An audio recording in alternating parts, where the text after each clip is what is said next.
Welcome to ConvHERsations with Kristie, brought to you by Herverse, a community where women who lead, build, and grow come together.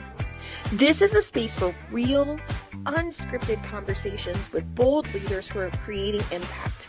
No fluff, no filters, just honest insights to help you lead well and live fully. Because at Herverse, we believe leadership isn't meant to be done alone. I am confident you are going to love it. So let's get started. Hi, everyone. Welcome to this week's episode. I am super excited about this one because I just was on Derek's podcast that he has having a conversation around a topic that we want to continue today. So really, really excited about that. Y'all, please help me welcome Derek to ConvHERsations with Kristie. Derek, would you love to introduce yourself to everyone? Yeah, it was great to see you, Kristie. Thank you. I'm so happy to be here. I love being able to show up for your audience and have a great conversation. Like you said, we had one just recently, and there were some real good gems and insights that we can reflect on, and some other ones that we'll share for today. So thank you again for having me. Just to take a minute to introduce myself. So my name's Derek Frederickson. I'm the founder and CEO of a company called the COO Solution.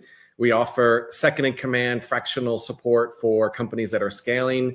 Chief Operating Officer, Integrator, second in command, you name it, that's what we provide.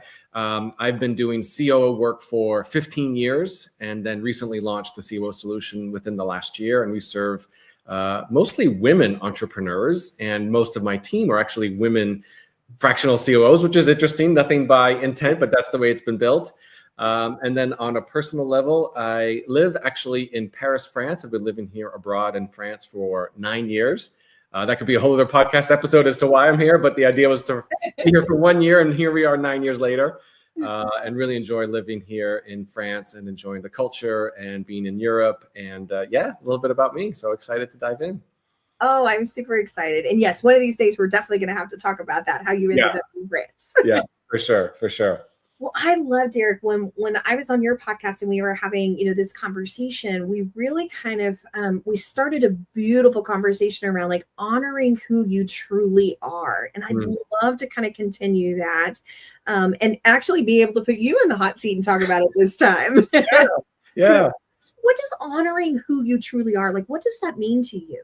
Yeah, I think I was reflecting on this because this last year for me, I'll share my story because I often feel like hearing somebody else's story gives us an opportunity to reflect and gain some insights and perspective. But, as I mentioned, I've been doing fractional COO work for 15 years. I started out as the operator, actually in my wife's business coaching business, not knowing anything about business coaching, nothing about entrepreneurship, and stepped in to help kind of grow and scale that company.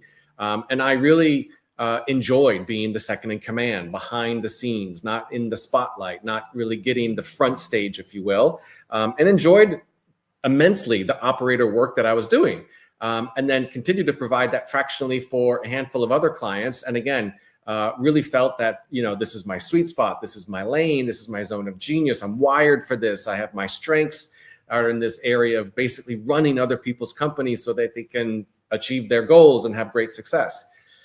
And then I also realized that I was yearning for something more. And I think the yearning for something more wasn't about trying to be the visionary or trying to be in the spotlight, but it was more like, how can I do what I'm doing on a bigger scale, knowing that I can't do it all on my own?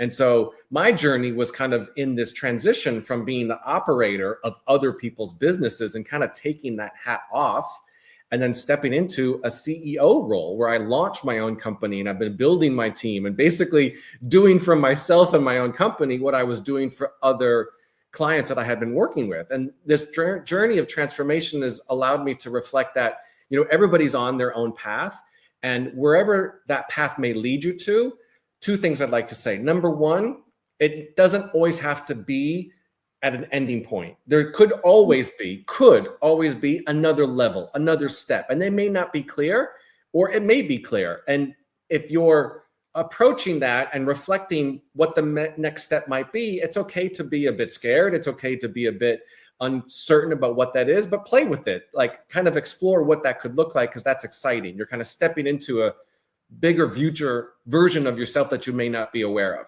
However, also, if you're like me, where for a long time, for 15 years, I was doing fractional COO and operator work, and that was my jam. That was my thing. Like I didn't, for a long time, didn't see doing anything else. That was just what I thought I would be doing forever, because that was just my zone of genius. And, I was sharing earlier that, for some, I think as operators, we feel like, maybe we're a little bit less than, because there's a lot of visibility and attention on the entrepreneur, on the front stage, on the risk taker, the one that's going out there and creating things. But what they're creating doesn't happen unless you have a really good operator behind the scenes making the magic happen. And I love this analogy of being, for you operators that are watching, like, or in your audience, Kristie, like if you're an operator or a second in command or, a fractional executive, you're kind of like the wizard in The Wizard of Oz. You make the magic happen, but maybe behind the scenes. And that's totally cool, because maybe we don't want the spotlight. Maybe we don't want the front stage, but we love pulling all the levers and making all the things happen to have the show go on and have the magic happen and the dreams come a reality, in that kind of a way. So I think my lesson here, my insight is that if you're on this journey and you're an operator, great. You're needed and you're amazing. If you feel like there's an inkling to step into something else, that's great. Explore that and see what that may, be about, because nothing's ever linear. Like there's always another level that we want to explore and kind of unpeel the onion layer to see what's there. So it's just something I've been kind of considering as I've been on my own journey in this last 12, 18 months. Yeah. And I understand where you're coming from too, because it's a very similar journey to me too, right? Where, I mean, I was, sitting in an integrator, right-hand leader type of role for a couple of decades and loved it. I found so much fulfillment and joy and satisfaction out of it.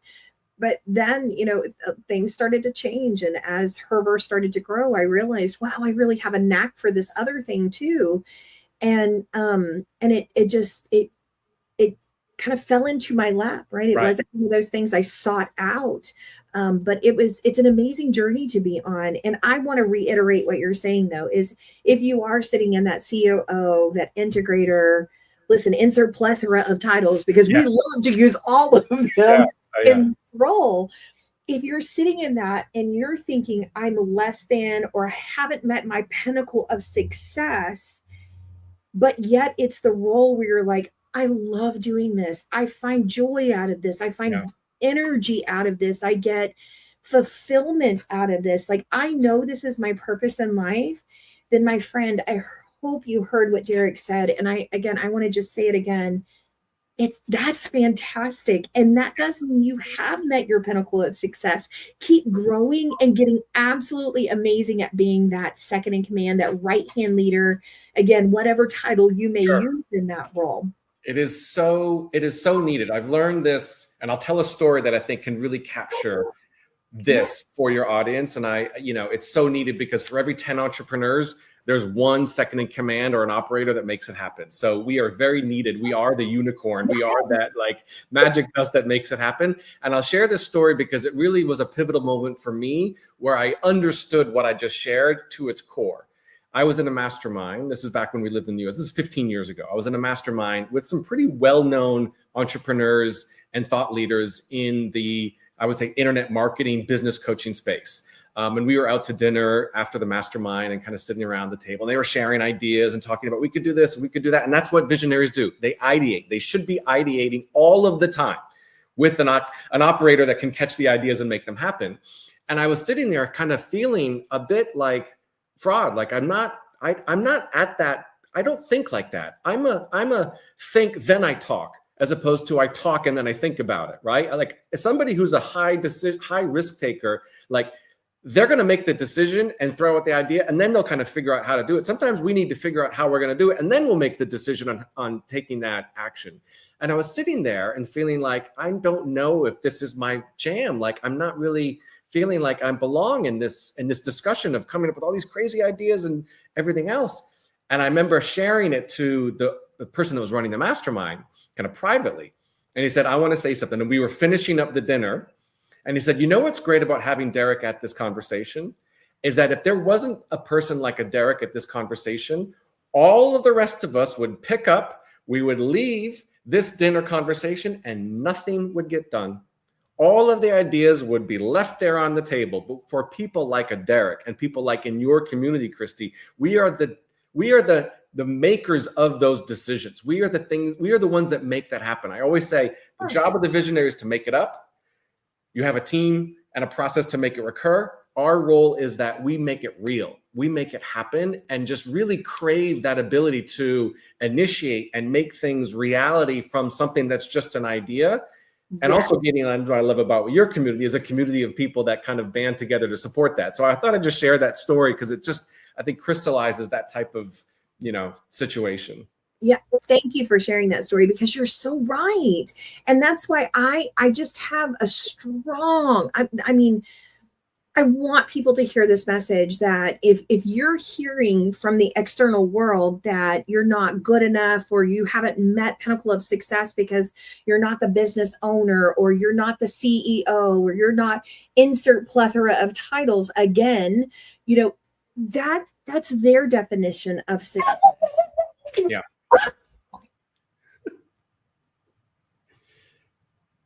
We're live, Kristie. You said we're live. You can't make this up. You can't make this up. I'm going to have a rusty coworker for a second. I think we have a delivery happening. I love it. Perfect timing. I love it. This is great. I love it. It's so funny. But there is this narrative that you have to be the CEO, you have to be the business owner, you have to be, this type of role to have met the pinnacle of success. Right. And my point is, if that's not the right role for you, if that's not how your brain works to sit and ideate and come up with the ideas and want to do that, if your brain works in a way that is like, I want to make that happen for someone, then my friend, that is your pinnacle of success. And you are absolutely as valuable and needed as that other person is. Yeah. Now, again, if you're wanting to, take the next step to become that other lead, fantastic, go for it. Even in the scary moments, go for it. Yeah. But you don't have to. Yes, exactly. It could be an option. It doesn't need to be there for everybody. For me, I probably dragged my feet for years knowing, and people were reaching out and saying like, Derek, I'd love to work with you, but I know that your plate is full. Do you have many Dereks? Do you have other people that do like, I need a Derek in my business and there's only one of me to go around. And now I've built this, my own community of fractional CEOs that are amazing at what they do. And they do it in their own way. It's not my way because in some cases they've been doing it in different industries or different capacities. So everybody has their own unique, I would say, zone of genius or strengths that they bring, which is the thing that only they can do in their unique way, which is what adds the most value. So if that's something that you're willing to keep exploring and diving into and figuring out for yourself, whether it's with assessments or journaling or meditating or whatever it is, or coaching and mentorship in a community to say, hey, this is what I'm thinking. What do you all think? And they can champion you and rise you to supporting you through that next phase. That's immense. We all need that. I'm really curious, how did you really determine and what was your process to realize, wow, I'm an operator, but I have this idea and I really want to bring it to fruition? How did that kind of happen for you? There's a couple of things. To be really honest, I think on a practical level, I was at a point where, I'm based here in France and my market is almost exclusively US based. And I had clients on the West Coast all the way to the East Coast, right? And so my 6 p.m. was a 9 a.m. for my client in San Francisco. And I remember looking at my this is very, very practical, very real, very transparent, looking at my computer screen. I had, 6 different Slack accounts, 6 different Chrome browsers with 6 different project management tools and 6 different calendars. And I was just like zigzagging back and forth.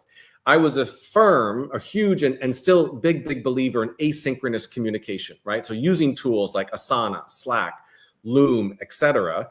But at the same time, I knew I can't sustain that, right? And I was still like, if people wanted to work with me, I would charge more and they would still say yes. I would charge more and they would still say yes. And so great problem to have, but I'm just adding more on it to a very kind of overwhelmed, busy schedule. And I really wasn't honoring the work-life balance that I really was craving. And I think especially being here in France, it was a challenge. It was a real challenge to kind of tag team all of that.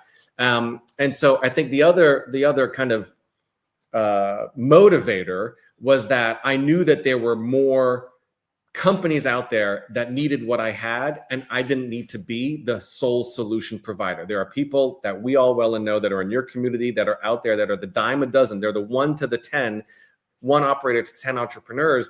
And I felt like if I can develop a method, right? I'm a process-oriented person, or a framework or a structure or a system about how I do what I do, and partner with other fractional COOs to do that together. That's how I could scale. That's how I could have, 50 clients instead of 5 clients, and being able to meld that together. And so I kind of just took my blueprint of what I did with other companies and then put it into my business, right? I've been doing this for 15 years. I know what I'm doing. I know that it works because I've had success. And so I really had then just been more focused on building the culture of the COO solution and how we do what we do, the team, right? We're cultivating a great team of fractional COOs, and obviously finding companies that need what we have to offer, the right solution, right? We're not working with everybody. So it's a combination of a lot of those factors. But again, I don't really know what is in store for the future. I have ideas. I've got, a vision of what it could be. But right now I'm still in that kind of building it out and scaling it and building the model. So it's very, very exciting for sure. I love that. I love that. It's kind of, you and I talked about this a little bit, that messy middle of what do I want to do? How do I do it? All of the things. And I know you have a really big message around the messy middle, and I'd love for you to share that too. Yeah. I think it was just for a long time. I mean, the last 12 months I've been in the messy middle, and I'm still in it because what I know, because we use assessments and I know how I'm wired and my strengths and everything else, I am a finisher. Right? Give me something that's been started and I will finish it. You can start the 10%, I'll take it to 90%. Most business owners, entrepreneurs, visionaries are not like that. They are the 10% and then they need the finishers to get it to 100. Yes. And that messy middle for me is, and I have my own fractional COO that helps runs my business. And she, catches me quite often, be like, Derek, that's not really what that's not what the CEO is supposed to be doing. I still default to my operator. I still default to in the doing because that's the natural instinct for me.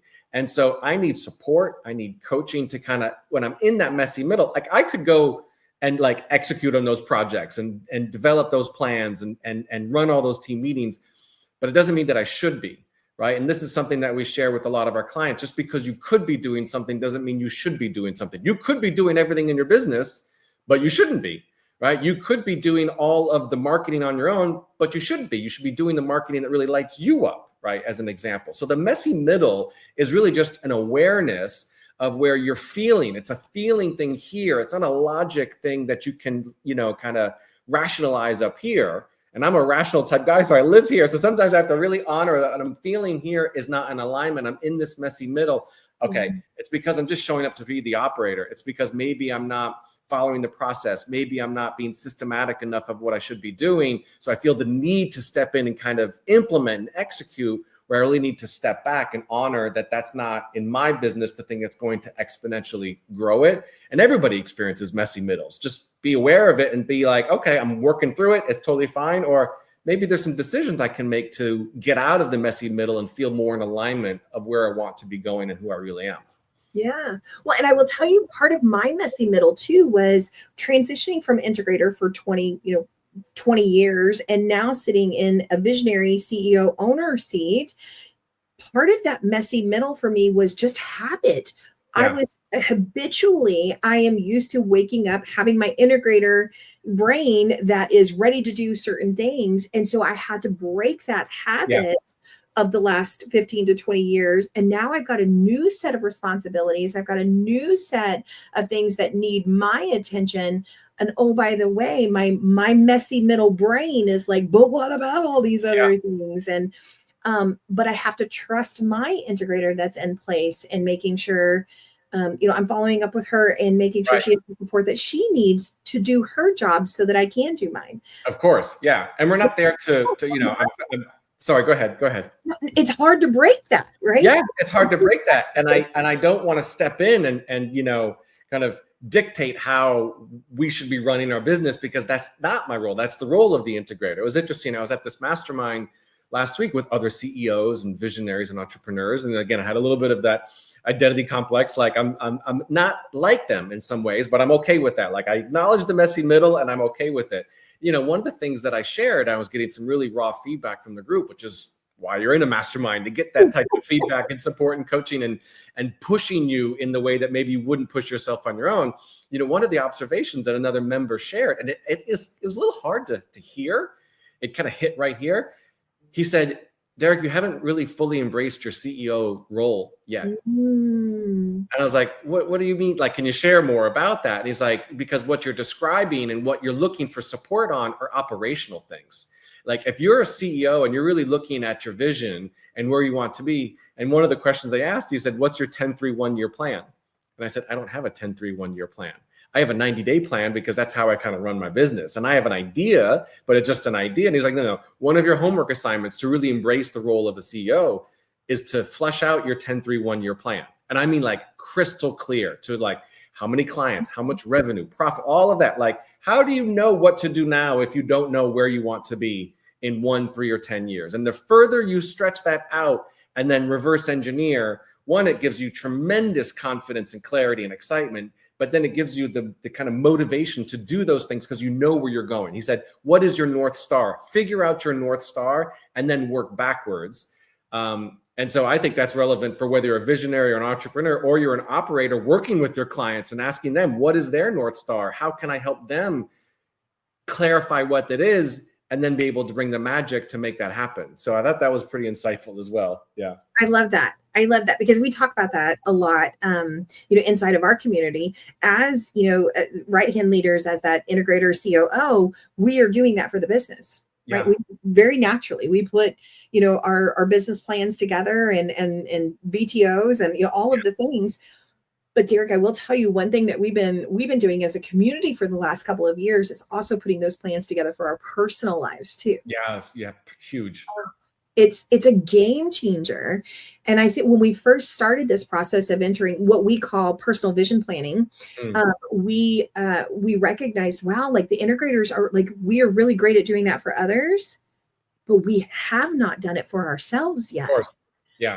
So it's a huge thing that we do. It's so fun and exciting. And I'm really, I'm looking forward to doing that again this year. It's just one of those amazing things that we get to do, because when you do start to think about yourself and, how do you want to elevate and grow? What do you want 10 years of the future to look like for you? Suddenly messy middle starts to become more clear, and hey, I'm going to continue down this path. And I want to continue elevating and growing as a second in command leader, that right-hand leader to my visionary. Yes, that's the path I'm on. That's the path I want to be on. Or maybe you are starting to have those thoughts of, wow, I'd like to do my own business and I want to do my own thing. But that 10-year plan is so important to knowing where you're going, where you called it your North Star. We call it our true north. Oh, there you go. Right. And you can't neglect what are the personal values, the personal goals that you have to achieve, depending on what that looks like for you. Right. So, whether it's moving to France or whether it's moving to a cabin in the mountains or renting a seaside shack in Mexico, or none of those, or just opening up a yoga studio, whatever that is, you can't neglect that. Especially, I'll say this, I think especially for those that are operators running businesses, we are the yes people. We are the ones, and we talked about this when you and I spoke, we would never say to a visionary, no, we can't do that. No, we can't make that happen. No, I don't know how to do that. No, we can't figure that out. It doesn't exist. We are the yes people. Yes, we can figure that out. Yes, we can make that happen. Yes, we can find a solution, because like we shared, we never want to throttle the ideation from the visionary. That's how they get energy and excitement and enthusiasm. And you need that in a company. But the trap of being the yes is that we are in operating mode all of the time. We own a lot of the responsibility of things getting done, things getting completed. The team depends on us. That can take its toll, not just when you're working with one client, but imagine if you're doing that with 5 different clients. So compartmentalize, divide and conquer, time block, all of these things that we hear, but we don't really live. You really need to put in place, especially as an operator, because otherwise you're operating all of the time. And I'll say this, if you're like other operators and other people like me, that can cascade into the personal life. What am I doing for the kids? What am I organizing for the social life? What am I doing for travel? Make sure the trip is planned. Next thing you know, like I'm like operating central, and I haven't taken any time to just breathe and relax and take a walk or listen to music or do yoga or meditate or whatever it is that gets you back into the zone to feel really grounded. because in that second in command spot, we are on all of the time. So having a community that can reflect that back and kind of tone it down sometimes when it needs to is super, super important. Oh, I could not agree more. It's so important to remember. It reminds me, Derek, of the old saying that we're all used to, right? You have to put your mask on first in order to be able to serve others. Yeah. We've got to be able to take care of ourselves too. Yeah. You know, that deep breath, whether it's a clarity break or, you know, whatever it may be, but taking that moment for yourself. And I will tell you, very interesting, some people responded to the idea of doing like a personal vision planning saying, that's selfish of me. First of all, I don't see it as selfish, but second of all, you can be selfish for just a moment. Yeah. And honor yourself and think about your own future and what you want. Because honestly, when you are thinking ahead like that, what do I want to do? What do I want to achieve? You're actually contributing more to the organization that you're part of. For sure. Because if your heart is half in, half out, then you're all out. Like, yeah. Not contributing in the way that you need to. So knowing what you want to do personally, you want to continue growing, developing, or you want to think about, you know, something different, that's actually extremely helpful for the business. I heard this recently. It's a little bit of a mindset shift that goes exactly to that. They were talking about this in the context of taking time off or taking time away from the business, which is similar to what you're describing. And what they shared, and it really resonated because, again, I could go at it all the time, right? And they said taking time off or taking time away, it is a requirement, not a reward. And the paradigm is most people see it as a reward. I'm going to get all this, you know, done on my to-do list, and I'm going to get all these projects knocked off, and I'll get all these goals completed. Then as a reward, I'll take the time away to relax or rejuvenate. No. Switch it, which is a total mindset shift. And it's, again, a lot easier said than done. And the things that are, you know, the most profound are usually simple in concept, but really difficult to put into practice.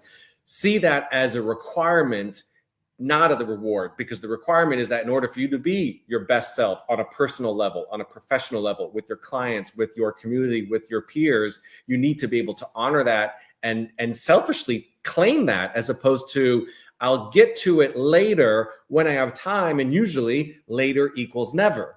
And so we're constantly pushing that down, and then that's going to backfire at some point. Burnout, complacency, mistakes, you know, you name it. So I thought the paradigm shift of taking time off, taking time away, requirement, not reward, is really huge. Oh, I love that. And what a great reminder, because I do think a lot of times in the higher up the ladder you go, the more it is a reward. Yeah.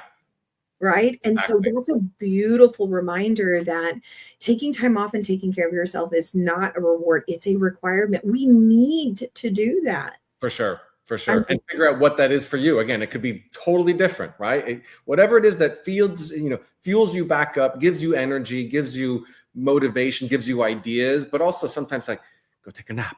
Don't check your email on nights and weekends or whatever that might be, just something to give yourself a break. Absolutely. Yeah. I'm a big believer in, a lot of people have this mindset that I need to I've got a lot of things to do. I need to sit at this desk and I need to get all of the things done. And I'm not getting up until I've completed all the tasks, right? All the check marks are off for the day. But the reality of that is you are actually less productive than if you just take a 10-minute break every 90 minutes to every 2 hours. Yeah. And that it seems so contradictory. Like, how can I take a 10-minute walk or, go do something for 10 minutes and be more productive? Yeah, exactly. Reality. It's really true. And again, it doesn't have to be anything elaborate, but you get up and go stretch for 10 minutes or go listen to music for 10 minutes, or go for a walk or whatever it may be. Yeah. And it's such a game changer. So necessary. Yeah. Yes, absolutely. A requirement. I'm going to remember that. Yeah, for sure. Good. I definitely, it's a required act of taking time off and taking care of myself. I'm going to have that mind shift change. Good. There we go. Excellent. I love it. Friend, I knew this was going to be a fun conversation. Like, I have no doubt about it, but this was even more than I had expected. So thank you for coming on. Thank you for sharing your insights and your wisdom. If people wanted to reach out to you and know more about you or your company, how do they connect with you? Sure. Our website is thecoosolution.com. And then you can also look me up on LinkedIn, Derek Frederickson. And happy to connect.